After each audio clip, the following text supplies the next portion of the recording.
Wycombe Wanderers Show. Welcome to the latest edition of the Wycombe Wanderers Show. I'm not even going to mention how many. Later in the season, I'll resume counting again. 11? No, it's got to be more than 11, surely. I don't know. All right, we'll stop that bit now. Coming up, we'll hear from manager Gareth Ainsworth after the fantastic injury time winner from Ryan Tafazolli against Crewe. Tafa. After he'd already scored as well. Yes, I know. Does he know he's a defender? Apparently not. He appears to be in the correct place at the right time, though. I always think of him also as looking a bit like Ryland from the I'm sure he'll love to be. I'm sure he'll be loved. We'll be hearing from him as well as the manager as well. Plus, we'll hear from the chairman and owner Rob Couig, who was a guest on Wycombe Sound on Saturday during our car park coverage. I definitely don't think of him as Ryland from the Sinchats. Well, that's a relief. We'll hear from former manager John Gorman as well. Had the pleasure of speaking to him after he had a VIP, I was going to say treatment, that sounds like some sort of pampering. He's been to the spa. No, I'm really looking forward to hearing the interview with John Gorman, and it was lovely to see him on Saturday. And also spoke to the current boss as well this morning as well, and who's been doing some very interesting things at Everton. Oh, okay. Yes, they had a good result at the weekend. Not. Yeah, he wasn't learning about that, I don't think. So I was going to say, with regards to that, and I understand that he's gone along. Has he gone along to help Everton?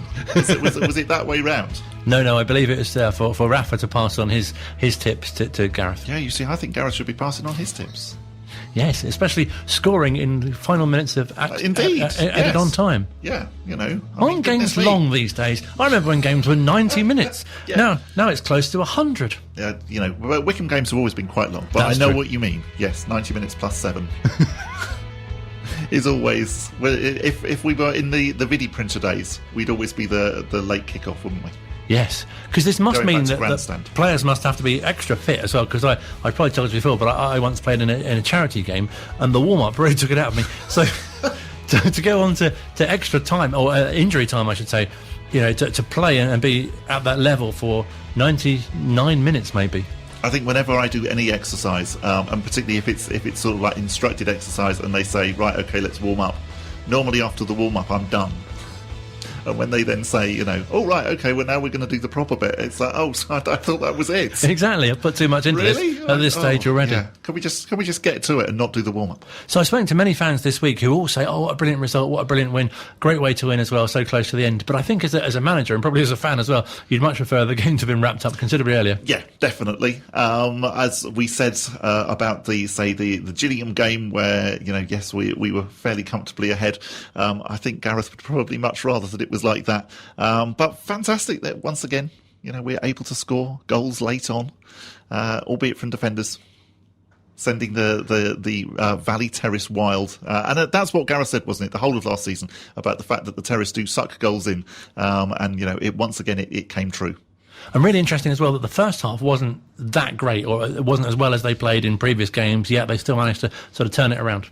And again, that is a sign of a team that hopefully is going to finish in the promotion, or at least in the playoff positions. If you can play badly even at home, and of course you're going to have some games where you're not going to be quite on it, but actually if you can come away from those games still with 3 points, then yeah, we're definitely doing something right at the moment. And I really feel as well that, you know, I guess in a way can't take too much notice of the table, but when you have a team like Crewe, who are right down at the bottom, been struggling, I think they'd only won, was it two or three games? Oh, hang on. Some live research. But going on. Only one. Only one, yeah, exactly. I knew it wasn't many. But and you think, well, this should be an easy win for the team who are now level on points with the leaders. And the trouble is, that's always a dangerous thing to think, isn't it? And again, we must not get into the thinking that this weekend, when, of course, we are away to Fleetwood, who are surprisingly as well also in the relegation zone, which is taking some getting used to, because I still think of them as being one of the teams with quite a lot of money in League One, so that they might actually get out of it one day, but it's obviously not going that way for them. But no, really, really good that actually we were able to turn what could have, you know, been quite a disappointing point at home against Crewe into 3, with Ryan Tafazolli coming up in the 7th minute of injury time. Not Rylan. Not Rylan Tafazolli. Sorry if he's now got a new nickname. Hope that doesn't catch on. No, I'll feel really bad if I'm responsible. We'll be previewing Fleetwood a bit later on as well, of course, opponents from the playoff final. Playoff semi-final, yes. But now lowly League One strugglers. Lowly Fleetwood without our friend Joey Barton. So that's come a bit later on. But first, Phil spoke to manager Gareth Ainsworth after the game at Adams Park. Gareth, I think I said it, death taxes, injury time, winners at Adams Park. That's what we come to expect. Don't leave early. I keep saying it, I said it after Morecambe, and I hope everyone heeded my warning. It looked like we were pretty full at the end there, and they've seen a fantastic, feels like a comeback, but it's a winner from Ryan Tafazolli. But there was countless chances in this game today for us, and I'm not going to dismiss Crewe. They had a couple of good chances. David Stockdale made a brilliant save in the first half, and we almost kept the second one out, but we limited them to very few chances at our goal. How we haven't scored more today, you've got to give credit to the Crewe defenders, to the Crewe defence and the keeper, and we've hit the post. Brandon's had a couple of one-on-ones, and Akin Fenway, when he came on, I thought the net was going to ripple, and I was going to be praised for a brilliant substitution. But it was one of those moments at the end there, which I think when we haven't played to our maximum, we have been brilliant here, but we weren't as good as we have been today. But we still get the win. I think that's real positive signs for a team that's wanting to achieve this year. The trip last week to Doncaster and the Yorkshire trip, I think took its toll on us a little bit leg-wise. We got home at 4 a.m. Some of the boys would get home then at 5, 6 a.m. because they live an hour and a half away from Wycombe, and that is bound to take its toll on you. But no excuses, it's my job to see that toll and my job to rotate the squad how I see fit. And I think that we got away with it not being at our best, but that's the sign of a good team, I think, and that's really encouraging. There was a certain calmness. It sounds like a ridiculous word to use after what we've just seen, but there seemed to be a calmness about the build-up play, especially in stoppage time. Do you know, I was really proud of him, and I don't know if you listened in on my post-match there, Phil, because these are the words I used. That I said to them, I'm so proud of him for coming back into it. But what I'm really impressed with is the composure that the boys had around the edge of the box. It wasn't just get your shot off at all costs because we need to score. It was, let's work this, let's take that extra pass at times. And Dobbo's worked hard on that in training, and it's something we've been trying to improve on. And the players that we've brought in, over the last couple of seasons, I think are capable of doing this. And the goal actually itself was it was a composed set for a composed cross. It wasn't just a panic, and it wasn't just a set play but everyone will think, it's typical Wycombe, set pieces, long throw-ins to get ball forward. Great. Keep thinking that, because that's your downfall, because we play some real good stuff in their half today, and like I say, how we haven't added to our tally is a mystery, and it could have been more comfortable. But you have to credit Crewe. They defended well. They really tried to break the game up second half, and luckily we scored in that last dying seconds, which gives us the 3 points. And some finish by Ryan Tafazolli as well, especially for a defender. Yeah, it's Ryan's quality. He's a very composed, laid back, and you have to rile him up sometimes because he can be too laid back and casual and composed. But that's his game. He's a very steady of himself. He's very assured the way he plays. I think he's been a fantastic player for us since he's come in, and I think having Ryan and Uchi last year fit at the first half of the season, I think we'd have survived in the Championship. That's the stature of him. But I won't do individuals here. I feel obliged to name the other 18 now, because they've all played their part, and Taff will be the first one to say, I couldn't do it without my teammates. I know that, and he's right, he couldn't, and I couldn't do it without the players and the fans and the staff that I have. So credit to them all. But again, we've got to keep grounded. It's only October, but it's nice to be sat where we are in the league. The chairman had organised some fireworks to be let off after the final whistle, so it's just as well that winner went in, really. Yeah, Rob's put me under a bit of pressure there. I knew about the fireworks, and I didn't want the fireworks to be the Scotty Cashcock return story, which he had one shot with his right foot from distance. I thought the lads would really secure on him, because that could have been a story that happens so often in football. But listen, I cannot praise the Cougs enough. You know that. I've done it week in, week out.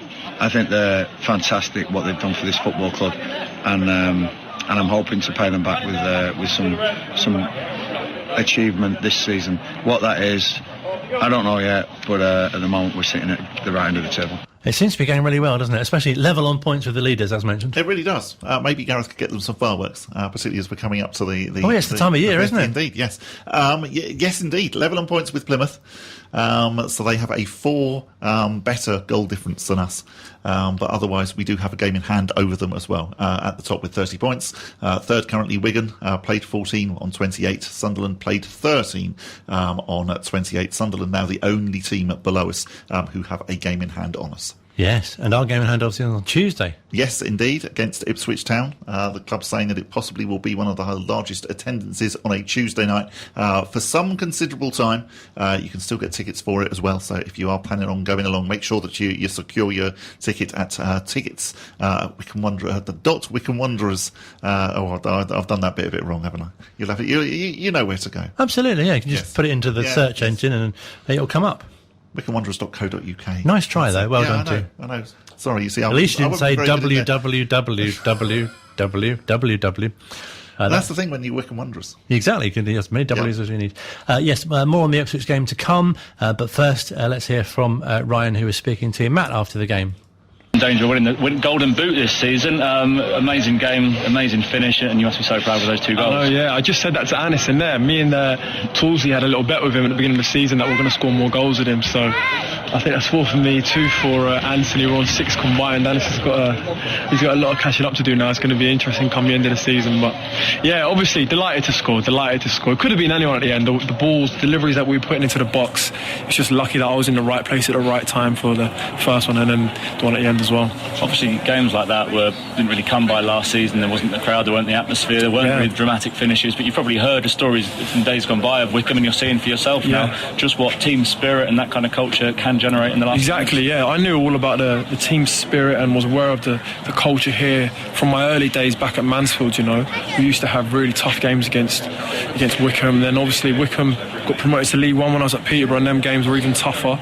But to be a part of it, it's just something special. And like you said, the fans there, they were the 12th man at the end, and it's times like that if we had them last season, in the Championship, we may have got an extra of 3 to 5 points at home, because at home we're a real good side, and with them they make us that much better.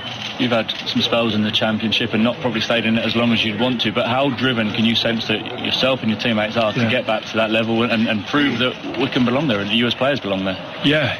I've not been in a change room like it. Everyone wants to get back there. The whole club, and everyone's pulling in the same direction. Every single game we're on it. We don't underestimate anyone. We went into today's game saying, look, we're confident in a minute, but we don't want to show any complacency, and I don't think we did that. I'm not saying that we played our best today, but it's just about 3 points, isn't it? And hopefully with a week's break now, we can refresh, come back fully charged next week, and travel up to Fleetwood and hopefully pick up another 3 points. Your name's been on the score sheet a few times. People are going to notice Wycombe at the top end of the table. Are you hoping that might maybe attract some international recognition for yourself? Yeah, that would be brilliant. Obviously with the World Cup next year, playing for the national team, that's a dream of mine. I think if we can stay top, there could be a few lads that obviously could get international call-ups, and that's one of my goals, along with getting promoted this season. So we might see Tafa playing for Iran, which would be quite exciting, wouldn't it? That would be very good. Just the worldwide Wanderers phenomenon continues, not only with the fans but also with the players as well. Yeah, absolutely. Got different connections with different nations. It's quite impressive, isn't it? The website address that I was completely failing to remember before the Tafa interview was tickets.wwfc.com. I knew it was something slightly different from the traditional WycombeWanderers.co.uk website. It's tickets.wwfc.com. And then on Saturday, of course, because Wycombe Sound now do broadcast, as you so nicely put it, in the car park. Back in the days, a lot happens out Radio of 1 would have called it the Radio 1 roadshow by the beach or whatever, but actually they were always in car parks. They never said car parks, but Colin actually just goes for it and says, yeah, actually we're broadcasting from the Adams Park car park, rather than like from the I don't know, the Wycombe Wanderers or Wycombe Sound Super Gazebo. That's what you should call it. But anyway, on Saturday, Chairman Rob Couhig came along to our Super Gazebo and had a chat to Rob Lesperance. That we've managed to get rid of Luke for a little bit, which is great nice, news. Isn't it? That's and nice. Replace him with Rob Couhig. Hey! Very good afternoon. Welcome to Wycombe Sound. Thank you for joining us. Well, thank you guys for being here. It is a big part of our Saturdays now when you guys are here. And I mean that. When you can walk into the grounds, so you can hear the music. It's as I told you when I walked in, it's a very distinctive Wycombe sound, and it's a terrific Wycombe sound. Thank you. I'm going to get that very on a much. T-shirt. That's very good. Right. Yeah, it's very good. You see, you say that now, but you wait until it's kind of like January and it's -2 out here and frosty. I didn't mention I can't come in late January. Of course not. No, I was going to say, Wonder of Wycombe is great because it's like not every match, but we've got a great atmosphere going here. It's just getting better and better and better. What's next? Where do we go from here? What do we got? Let me tell you this. My friend Mr. Massey and I were talking about doing more stuff for children. Yeah. And all I can say is we have our eye on something that I think will be worthy of the name Wonder of Wycombe. Wow. And if you know me, you know when I say something like that, I'm not just kidding. It's going to happen. Can you give us any clues? Any sneaky clues? Think about things that may go around upside down and all of that. So we'll see. Okay. All right. We'll see. That's a good clue. But the other thing we'll do is we will continue to put a good product on the field. We will work to make sure everybody here has a good time, regardless of how. Look, and let me tell you be serious for one moment, my philosophy. Yeah. I can't control, you can't control what happens on the pitch. We can make sure we put the best product out there that we can. What we can control is making sure this environment is fan-friendly, that people have a great time, they can come and get quality food, they can have a couple of beers and enjoy being with their friends. My hope is that by the time we get to the 7th game of the Wonder of Wycombe, people will say, that was such a great time. By the way, did we win? Yeah. And then I will know we have achieved some degree of success. It's definitely the experience, isn't it, that they're trying to promote. They really are, aren't they? The wonder of Wycombe. Sorry, things that go up and down and round and round. Fairground type attractions? I think so. Are we going to have a new actual... Are they turning Adams Park into a theme park? Well, maybe, yes. That would be quite exciting. Because many seasons have been a bit roller coastery. They have, yeah. The Gareth Ainsworth roller coaster. Yes. You go all the way down to like Torquay, and then you go all the way up to beating Oxford United. Yeah, clever. That'd be good. Have you been involved in the planning? Well, no, but I think I possibly should be if they're listening. I want to be. I want to at least have a credit on the new Gareth Ainsworth roller coaster, and everybody puts on wigs so that they look a bit like Sergio Torres wigs. Yeah, no, I was more thinking Gareth Ainsworth. Sorry, wigs, yeah, but actually taking a wrong turn. Probably the only person connected to us to have better hair than Gareth is probably Sergio Torres. Still to come on this week's Wycombe Wanderers show, we'll hear Sergio Torres mentioned. I know that because I did it in a chat with John Gorman, who, as we mentioned, was a VIP at the game on Saturdays. Well, everyone was at the game on Saturday, weren't they? They were, yes. And we'll hear from manager Gareth Ainsworth about what he's been doing this week and also plans for Fleetwood. Don't leave early as well if you were at the game. That's also a good tip. Yeah. Here at Wycombe Sound. Online, on Radio Player and on 106.6 FM. This is Wycombe Sound. Still to come on the Wycombe Wanderers show, we will be hearing from manager Gareth Ainsworth ahead of this Saturday's trip to Fleetwood. If you are making that long trip as well, I can definitely recommend a chippy in Fleetwood, which was so good that actually I wrote it down so that I would remember which one it is. It's the Granada Fish Bar. So yeah, if you are going to Fleetwood, and do go along and say that Bob from Wycombe Sound said so, because you never know, they might give me free fish and chips. Anyway, that is the weekends to come. The previous weekend, of course, John Gorman was one of the guests at Adams Park, former Wycombe Wanderers manager, and of course somebody who was involved previously in the England setup as well. He's been speaking to our very own Colin Besley. Yeah, it was a great day out. I took two friends with me. One of them just loves football and that, and the other one was a big Wycombe fan, and I promised them one game I'd take them up, and with COVID and with things like that, and I've never had a chance really. Keep meaning to go, and we chose that game, and it ended up being obviously very exciting at the end especially. And yeah, it was a wonderful, if anything, it was almost, they loved it more than me, because I was Matt was going, can you go here, can you do this, can you go in the boardroom, can you speak to, it was a bit of my time, I was just quite happy because Steve Hayes, he gave me his box, you see, and I just wanted to have something to eat, watch the game, but I did enjoy when they said he said to me, take me on the pitch at half time, and I went, oh, he's sure.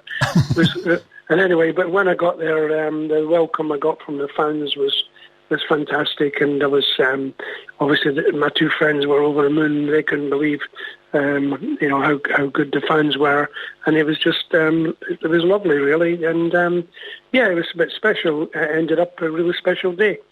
So what were your thoughts on the style of play? Because I know we had Alan Parry on the show recently, and he was saying that, obviously the style of play that you had Wycombe playing was pretty special, and it must have been great to see. Yeah, I mean, funny thing is, I think everybody kept saying to me, oh, we're on with the...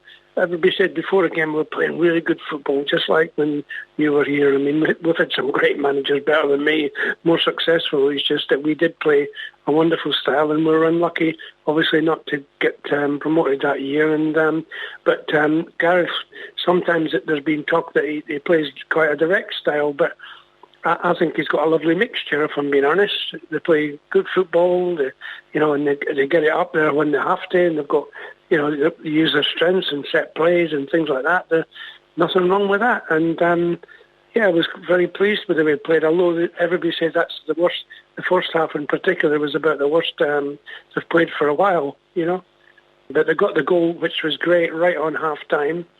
And then you're looking forward then maybe to get a couple more. But Crewe, to their credit, always had a tradition of playing good football, and they got better as the game wore on, and then they got their chance, and it was a great goal, to be honest, a great move, and they really plugged away at times and showed a lot of character. But Wycombe have so much desire, and obviously from the manager, I mean the assistant manager Dobson, and Matty Bloomfield now is there, which is one of my ex-players with tremendous character, and he has the same drive in him like Gareth. So it was lovely to see the way they just kept going right to the 97th minute. So it was a wonderful result.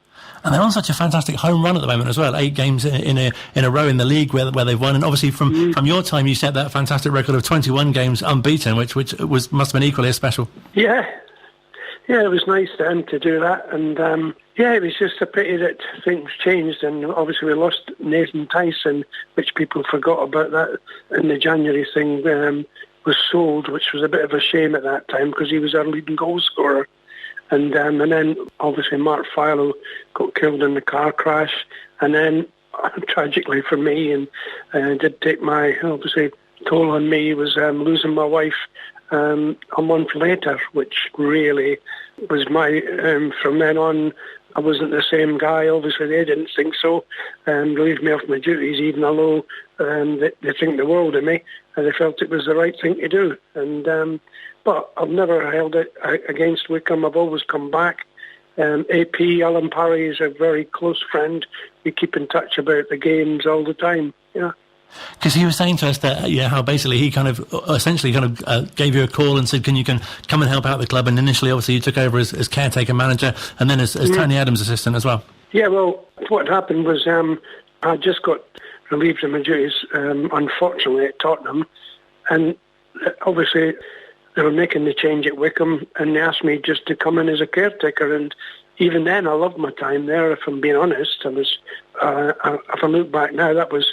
We had the team playing really good football right from the start, and I remember we played at Plymouth. That was my last game, and we beat them in, I can't remember what cup it was, to be honest, but it was an extra time, and all the boys were wanting me to stay on and all the rest. And then the next day, I think it was a couple of days later, Tony Adams was made the manager, and then Tony, to his credit, wanted me to be with him as assistant, but I did find it difficult because all the boys were still calling me gaffer, and they were still, and I was doing quite a bit of training, and I just felt it's better to let Tony get on with it on his own, to be honest.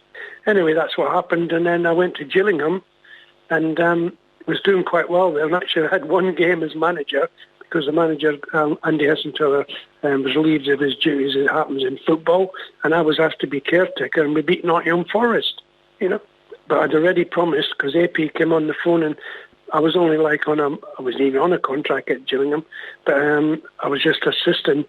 And anyway, cut a long story short, I was delighted that, not against Tony, because he obviously he was sacked, was to come back again, and this time to be the manager properly. And it must have felt fantastic as well, because you built such a great sort of team spirit, and the players that you had as well, such a great affinity with them and the way they played for you. Yeah, we had an exceptional team, to be honest. I mean, some of the football, if you just look back at the fullbacks, Danny Sender, and then you got Roger and Mike Williamson. We had Rhino still playing. Brownie I made Brownie and Rhino my player coaches, my assistants. Jim Barron came as goalkeeper and coach.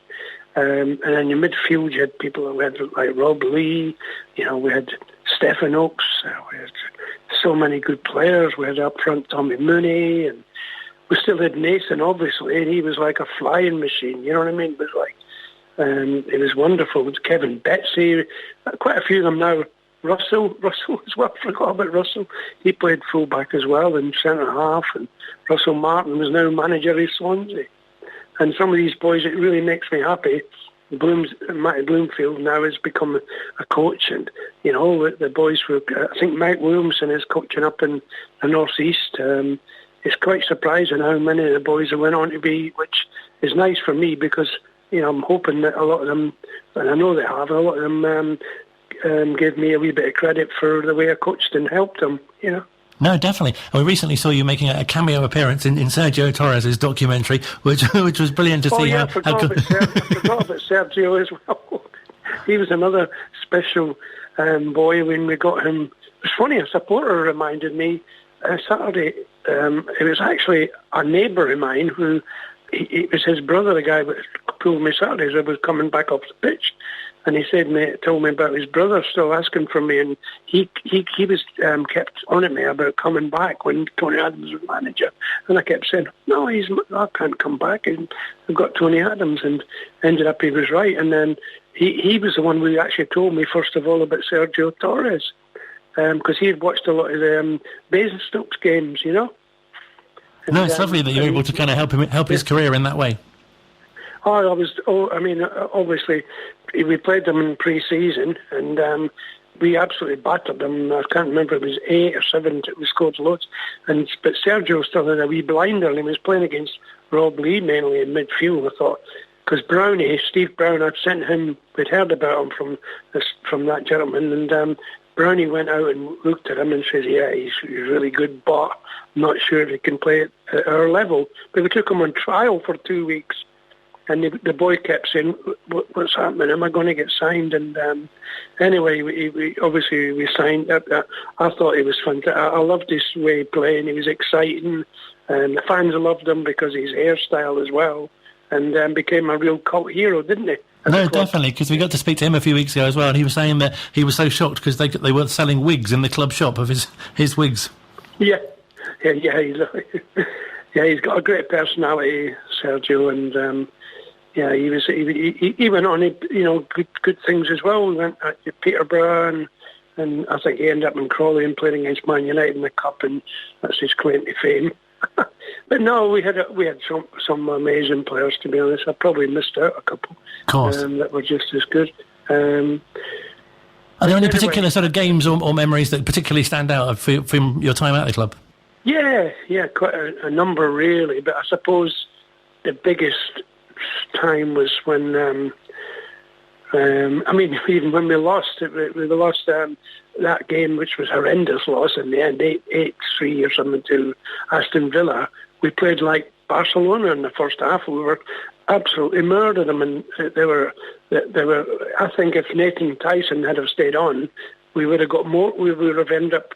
It was 3-1 at half time, or even 3-0 to us, and they came back. The referee sent off one of our players, gave them the most dodgiest penalty you've ever seen, and then everything went wrong, and they just ended up getting all these goals. But it was still a game that sticks in my memory, because the next game, people were saying, "Oh, you've got to tighten up defensively." Well, we went off to win away from home at Stockport. No, it wasn't Stockport. Anyway, we went off and we won 4-0 away from home. And that was the type of team we were. I always encouraged attacking football. Oh, and there was another great game where I think Russell Martin scored in one game when we lost 5-4 at home. still these kind of games stick in your mind, but the most important games, it really was the disappointment when we beat Notts County 2-0, and I had to tell the boys, which was obviously terrible news about Mark Farlow dying, and the whole club, how it affected us.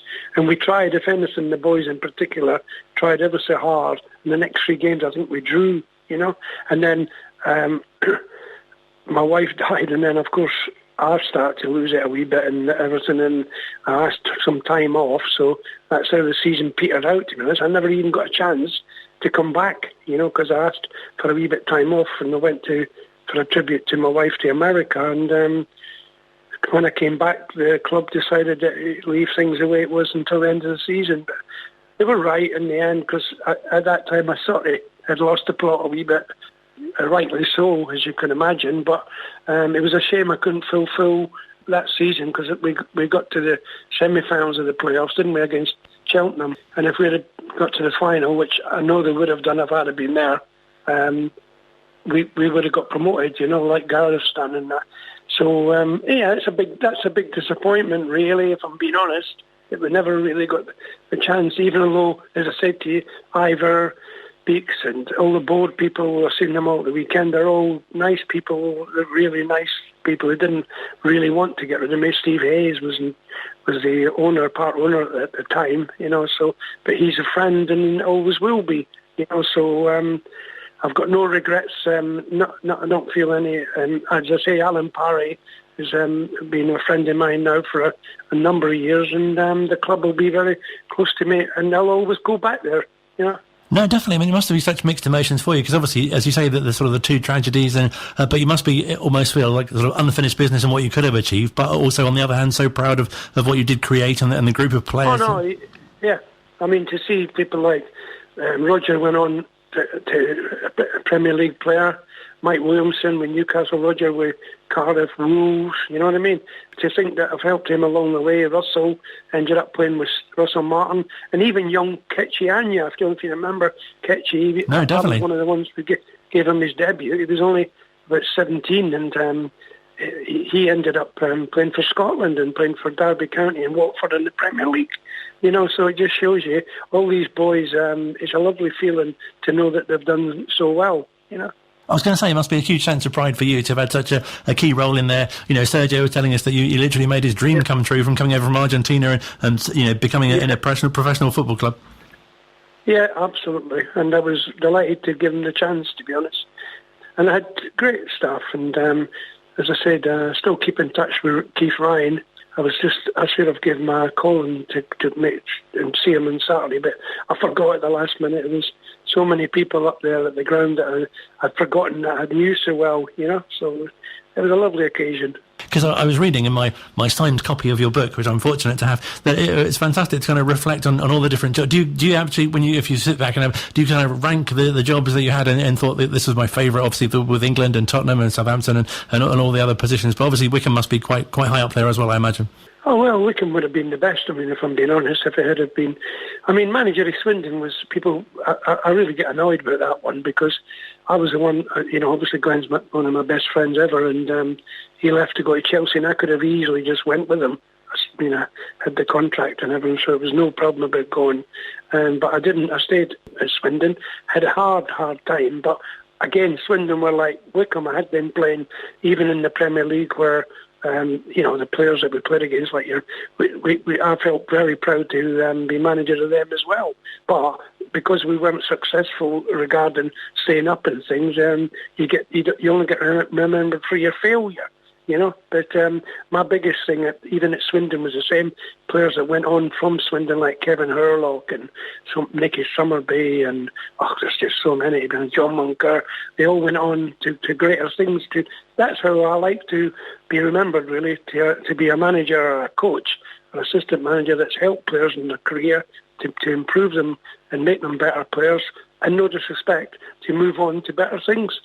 No, definitely. I'm sure fans will be really keen to hear from you kind of now and to know that you're doing well. And I know you've got your art as well, haven't you? Yeah, I'm doing painting non-stop all the time now. It's my little. I'm obviously retired, but I love it. I go up to my studio every morning, gives me something to look forward to, and my partner has been great. She allows me some time on my own and to go up, and then we like coming back and doing things together. I've still got my family, my daughter, who's my grandson, who I remember coming to Wycombe when he was a tiny tot, and he's 20 now. My granddaughter's 15, and I've got my son in Thailand with 2 Thai grandchildren, and he keeps me in touch. He sees more about. He was the one that sent me the article for and the little video today about Wycombe. I didn't even see it. I wouldn't have seen it if he hadn't have sent me. But I've do quite a few different people. That I'm going to do Gareth quite soon. Oh, fantastic! I spoke to his wife, and she's seen some of my work actually as a shop in Crowthorne, and it's amazing how many people just word of mouth who've asked me to do paintings. So I'm enjoying. I've done quite a few people from Wycombe and from Tottenham Hotspur mainly as well. Up in Mickey Hazard has me up sometimes to one of these auctions. You have to raise money for cancer charity, and I do quite a few paintings for that, all different players. And I'm always being asked to do something, and I do loads of family portraits, and I do landscapes and abstracts, you name it, I'll draw it. No, it sounds a fantastic kind of release for you as well, a real sort of source. So if you know anybody that wants any paintings, you can give them my email. That's fantastic. No, certainly will. I know from Sergio's documentary as well, he was really pleased to receive the one you gave him. Oh, yeah, I did one for Sergio as well, yeah. Yeah, I did that for Sergio and gave it to him just for the documentary. That was a quickie as well, yeah. I keep forgetting about Sergio. Yeah. And just finally, what's your message to Wycombe supporters? Obviously, it's a fantastic time to be following the club, and obviously they had the championship run last season as well, which must have been great for you to have seen that they got to that stage as well. Yeah, well, I could see them doing it again, getting back up, and this time they'll be even more stronger. And because it looks like the new owners come in and helping the previous owners and the local people, and which is they've done a good job as well. They're sticking by the club, and now who knows? Then maybe one day they'll get a stadium improved, and they'll get, which would be nice. I said at the weekend there, if they got more fans from the bigger clubs, instead of always just going to see maybe when their team at Tottenham or Arsenal or QPR, West Ham, whatever. There's loads of fans in Wycombe that support the Premier League clubs. I'll just come along the road and support them and get behind the boys and get them back into the Championship, and maybe the ground will get improved, and who knows, look at Bournemouth, look at teams like that, and Brentford, they've now got a new stadium and everything. So I remember playing against Brentford as manager of Wycombe, so why couldn't a team like Wycombe do it if they got the right backing? Obviously, they've got the manager to do it because he's got great experience. He's the longest-serving manager now, probably in the Football League. He's done a wonderful job, and I'm sure he's going to, continue to do so. And Matt Bloomfield, obviously a great advert for the club as well. Who was there when you were in charge as well? Yeah, he's been there now for about 17 years, I think, or something like that. I came to his 10th anniversary, and I think it was when he was only 30. I might be wrong. Yeah, I think he was. Marty's a diamond, and there's people like him at the club, like people like they did in the past, like Keith Ryan and Steve Byrne and people like that, then they can't go wrong. And just finally, what do you think is so special about the club? Because obviously people have been there so long, people keep coming back, and you speak to former players and managers, and they obviously all have really enjoyed their time in an association with the club.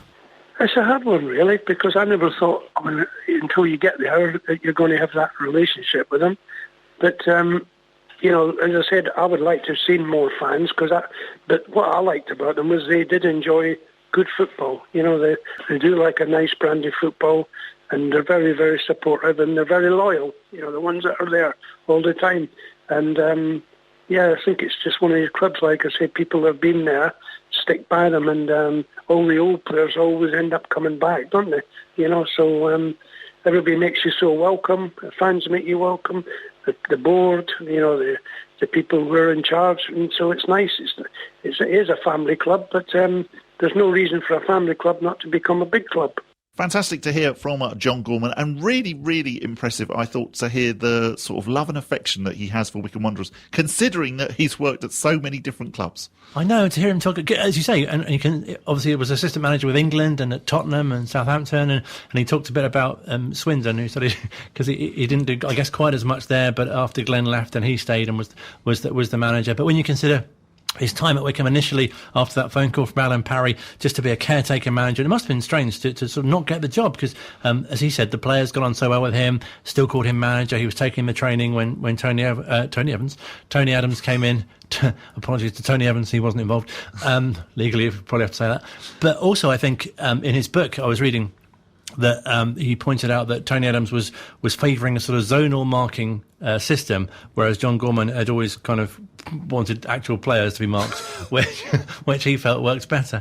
And I guess they were very different sort of styles of football that they both kind of believed in, if you like. And you might recall when we spoke to Alan Parry the other week, he was saying, what would Tony Adams have known about League Two football as well, whereas, John Gorman is very experienced in all levels, as it appears. It always came across as being a bit of a strange appointment, and one of those appointments that actually we were hiring a manager to maybe generate ticket sales when we appointed somebody like Tony Adams, whereas John Gorman, you just thought, well, yeah, we're appointing a through and through football man who clearly knows his stuff, and very much probably is a Wycombe Wanderers legend, but actually, if circumstances and things obviously had worked out different, could have been our manager, for a long, long time. And he obviously feels as well, it was sort of like 15, 16 years ago now, but it feels that, he had sort of unfinished business, and he sort of said how far they could have gone and could have got promoted even as well if he'd have stayed. And, I think obviously at the time with the double tragedies that he experienced, it was probably right that he did kind of have a bit of a break. Definitely, and obviously he went to Northampton after that, but since, been at MK Dons, and he's retired now, he was saying, and obviously working on his art, and it was great to see him at the game on Saturday. Yeah, really, really good. Just one of those really genuine, nice football people. And I think you're absolutely right. It always felt like destiny that one day he would manage us, and I'm glad that he did manage us, because a wrong was righted when he was appointed our manager, and just a shame that actually he wasn't our manager for much longer, because I think definitely, he would have been up there along with Martin O'Neill and Gareth Ainsworth as somebody that we talked about for years and years and years. And so nice that he was kind of happy to come back as well, because you'd have thought any other person would have thought, well, you passed over me for assistant manager with Tony Adams, why would I want to come back? But it was fantastic that he was happy to do so, and as we were saying, the players that he had and the sort of style of football that he played as well were fantastic, that he was able to cultivate that at the club. Yes, really, really pleased that he was invited back, and just lovely to hear. One of those interviews that you could listen to all day. Yes, I thoroughly recommend it. If you get the opportunity, put the podcast on, listen to it all day. Yeah, good suggestions. We want to be top of those podcast charts. Still to come on the Wycombe Wanderers show this week, we'll hear from manager Gareth Ainsworth, find out what he's been doing this week in Merseyside, and also, of course, looking ahead to the trip to Fleetwood, where Bob also may well recommend other establishments where you can check out if you are going. It's a long way, isn't it? It is quite a long way, yes. You can go and see the Blackpool Illuminations as well. Online, on Radio Player, and on 106.6 FM. This is Wycombe Sound. Welcome back to the Wycombe Wanderers show. Very shortly we will be hearing from manager Gareth Ainsworth ahead of this weekend's trip to Fleetwood. But we should mention Wycombe Wanderers women, who unfortunately are out of this year's Women's FA Cup. They went down 2-1 to Herne Bay last Sunday. Congratulations to Shantae Ennis, though, who got the goal for the Chair Girls. And, of course, we've got the men's FA Cup next week. Oh, we have indeed. First of all, I should mention as well, the girls back in action this Sunday. Oh, yes, definitely. On Halloween, to 2 p.m. kickoff at the Flackwell Heath campus of Amersham and Chesham College, where they are home to Moneyfields with a 2 o'clock kickoff. Oh, we wish them all the best for that as well. And back to the men's competition, because you were saying that the tickets are on sale for the Hartley. Tickets are on sale now for the long trip to Hartley. That's a long way as well, isn't Indeed it is, yes. So that is on the Saturday. It's been confirmed as being on Saturday, the 6th of November, 3 o'clock kickoff, of course, at the Victoria Ground, although it might now be called something else because of sponsorship reasons. I assume as well they have a full range of fish and chip shops there. I would imagine that the fish and chips in Hartlepool are quite good. I don't know because I haven't been to Hartlepool before. Have you not been to Hartlepool? I am going to Hartlepool. You can report back next week on the about not next week, the week after, and whether or not they are as good as Granada Fish and Chip Shop in Fleetwood. Perhaps Granada have got another branch in the High Street. Say that Bob sent you. I am working for them and the Blackpool Tourist Board today. Yeah, you're doing a lot of undercover stuff. Go on a heritage tram, it's very exciting. And to the pleasure beach. Anyway, okay, I'll shut up about that. We should be hearing from manager Gareth Ainsworth. Yes, because there's lots to come between now and Hartlepool, including the visit of Ipswich. As mentioned, we'll be looking ahead to Fleetwood with the manager as well. But yes, I caught up with him a little earlier on today to obviously reflect on the momentum which is really being felt across the town, because people have said to me this week, oh, it's great that Wycombe won in the way that they did, and asking as well if they practice in training last minute winners. But we'll find out in a couple of moments' time. Who said that to you? The window cleaner. So I'll ask Gareth in a few moments' time. But yes, first, his thoughts on the momentum on such a brilliant run, which culminated in 8 home League One victories on Saturday, home to Crewe.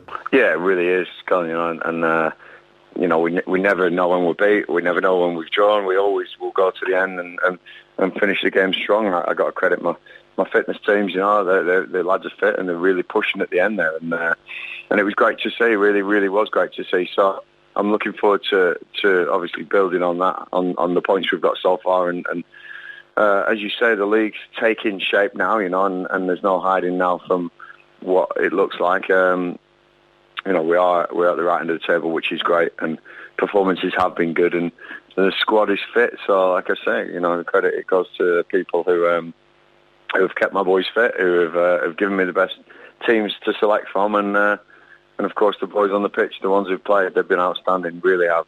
And the fans, having them back, I said last year would make a big difference, and I really believe it's making a big difference as well. Seeing Adams Park, getting plenty of people down. We want more. We want to try and get more. We want to try and get this town absolutely buzzing with what we could achieve this season, because I'm really proud of the boys, and I know the town is too.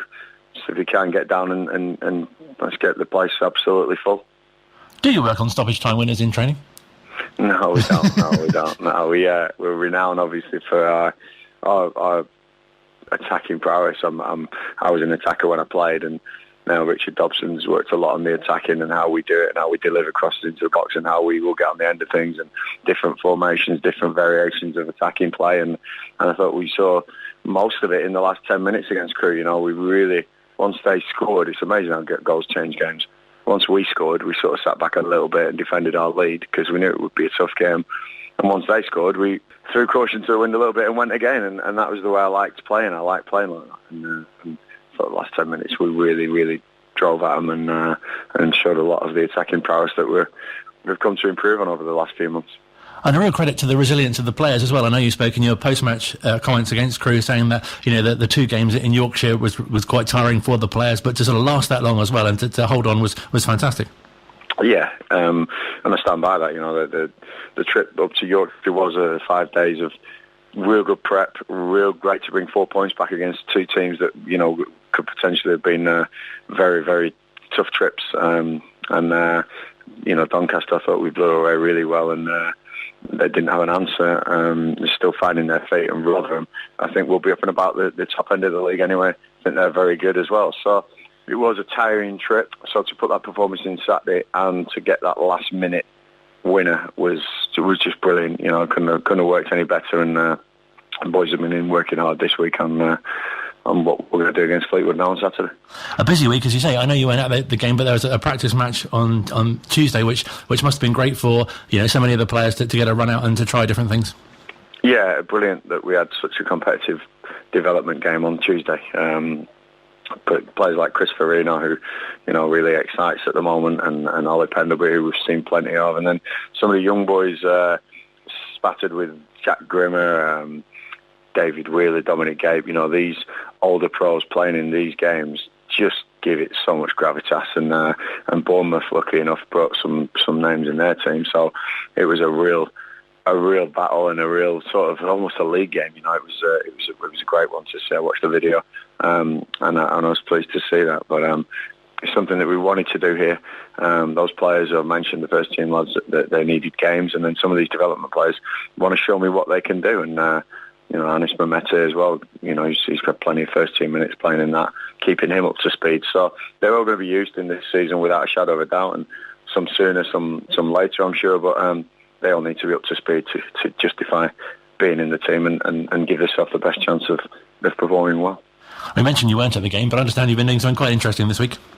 Yeah, I was lucky enough to be invited into Everton to watch Rafa Benitez take training at Everton, which was phenomenal for me to go up there, and I can't thank Rafa enough for the invite that really opened up to us. There's three of us up there, and it was a real intimate sort of day with Rafa Benitez, one of the greatest managers that has managed in England. As Champions League winner and La Liga, Serie A, and he's a really well respected guy and brilliant to get an insight into how they do things at the top level, and plenty of learning from me still. I never want to stand still. So through the LMA, we were able to get these privileged little moments, and we're really, really proud, and had a really good day on Tuesday with Rafa. So what's some of the main things you took away from that day? I don't want to obviously divulge too much, because it is a very privileged position we're in, but let's just say there's definitely some eye-opening things that I took away from that, but also some real good verification of what we do at Wycombe is the right stuff as well. So no, he's great, and to meet somebody like that and to watch him in action, was an absolute pleasure, as well as his coaching staff and the way they do things. So like I said, I don't want to divulge too much, because it's a very privileged position, and it was just a brilliant way to spend a Tuesday. Probably second best to coaching boys and getting the best out of them, but really good. As you say, it does sound a fantastic opportunity both to help your own development, but also that benefit the club as well. Yeah, obviously the worlds apart, the Premier League and League One, but in some things we're not worlds apart, which is great, and it's bridging those little gaps that I can do with the knowledge I have and with the staff I've got, and back to Wycombe, I'm really, really proud of what we are here, really, really proud, and like I say, a few verifications of what we're doing is spot on, and I've got a brilliant team behind me. And as you say, back to Fleetwood on Saturday, and it seems that you've had a few sort of tough away games against some of the top teams, but more recently as well, just due to the way the fixtures have worked out, I guess, but three of the bottom four that you'll have faced. Yeah, it is strange at the moment, the league table, and Fleetwood are a strange team. They've won some astounding games and then seem to lose games for no apparent reason or play badly in some, so we're going to try and help make them play badly on Saturday against us, but they're a dangerous animal, without a doubt. I got some good players and a good manager in Simon Grayson, so we can't be taking anything for granted. We're on league position. Look at Crewe last week, so we're really pleased where we are, especially with the fixture run we've had away from home, and this is another one of those. And then Hartlepool next week, of course, away from home again, but sandwiched in between, there's a huge game against Ipswich, so the squad will be used, the rotations and the whole of the squad will be used in these next three games to see what we can possibly come up with. I'm hoping it's 6 points and a second round tie, and I'm sure I've got pretty similar thoughts in most of the people here, so we're going for it as always, but so far so good. And you mentioned getting behind the team. Tuesday sounds already like a fantastic opportunity with a bumper crowd expected. Yeah, we're trying to get people into the building, and like I say, Ipswich coming to Adams Park, the fixture that 10 years ago would have been a huge Premier League team coming, and we would have probably been a League Two team, and that would have been an absolute sellout or an absolute come down and watch the superstars. We're on an even keel now, and we deserve to be on an even keel with them because they've had a real dodgy spell, and we've had a real upturn, and so that puts us on the same playing pitch, hypothetically and literally. So we're really looking forward to pitting our wits against one of the big spenders in the league, and I say to do it with a packed crowd behind us would be absolutely awesome. So my message is, get down, get behind these boys, because these are special times at Wycombe. Especially because they're bringing 1,800, which is that just Matt Bloomfield's relatives that are coming? I'll have to get Matt and make sure he's not got any Ipswich memorabilia or kit under his Wycombe socks. But no, if there's one man you could count on his Wycombe loyalty, it's definitely Matt Bloomfield. Even though he's an Ipswich Town fan, and we all know that. But even Matt that night will be rooting for the Chairboys. Believe me. He's a top guy, and he's fitted into his coaching role absolutely brilliantly, and he can't wait for this game as well as many others. So if you can't wait for it, make sure you're down there watching it, because we need you. I'm not quite sure if he got the bit that you were saying about Matt Bloomfield. I was a bit concerned as well. I think you might have been banned from Adams Park. I thought, why else would so many people from Ipswich be coming to Wycombe on a Tuesday night? Particularly because they're not doing very well, are they? No, very strange. It sounds like it'll be a bumper crowd on Tuesday anyway. You're going, aren't you? I am definitely going, yes. Don't leave early as well. No, watch out for the roller coasters. Indeed. And if you are going to Fleetwood on Saturday, then I can definitely recommend Blackpool Pleasure Beach as well. What's the parking like? It can be quite bad because it is, of course, half term, actually. Oh, yeah. This episode has been brought to you by the Lancashire Tourist Board. We're not sponsored by Fleetwood, honestly. Hoping for another win, I reckon. Sorry, say that again. I reckon another win. Of course, always. 2 wins coming up, 6 points, before we're on air again next Thursday. And you can always listen to us on the podcast as well. Up the Wick.